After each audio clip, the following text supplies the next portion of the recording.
I mean, without getting into campaigns and elections, I can tell you that right now we have a congressional GOP in the House that is proposing major cuts that would cut our ports program. It would cut the program we've used to build safer railroad infrastructure. So I do worry about that, but I also think we have a pretty strong defense against that, which is the fact that when these projects actually happen, when we announce them, even the elected officials who voted against the bill and fought the president at every turn, they seem to be perfectly happy to celebrate the projects with us, which I think is a good indication that this really is good policy.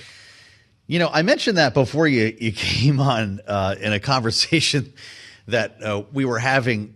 Mr. Secretary, what do you tell these Republicans who have railed, and some still go on the floor? I think Tommy Tuberville was one of them, and then they go home and they celebrate the ribbon cutting. Is that actually is that a good problem for you to have because it sells the deal in the end, despite the headache putting this together?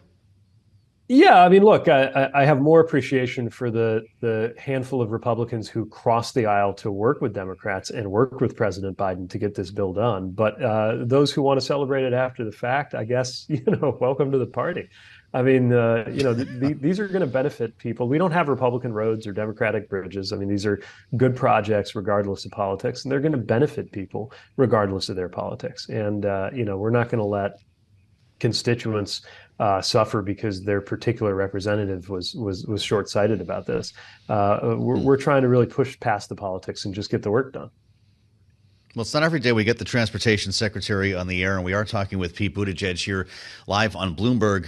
We're a week out from Thanksgiving. My God, it's a week from today. I wonder what your team is working on and trying to anticipate in terms of disruptions or safety concerns on one of the busiest travel periods of the year. Well, over the summer, we saw numbers that broke records in terms of TSA screenings, showing us we had all-time record high levels of passengers taking to the air. I think the same thing is going to be true going into Thanksgiving and the winter holidays too. And so it's the most important thing to me is that the airlines be ready to take care of their passengers, and that our department is ready to have those passengers back when they hit an issue.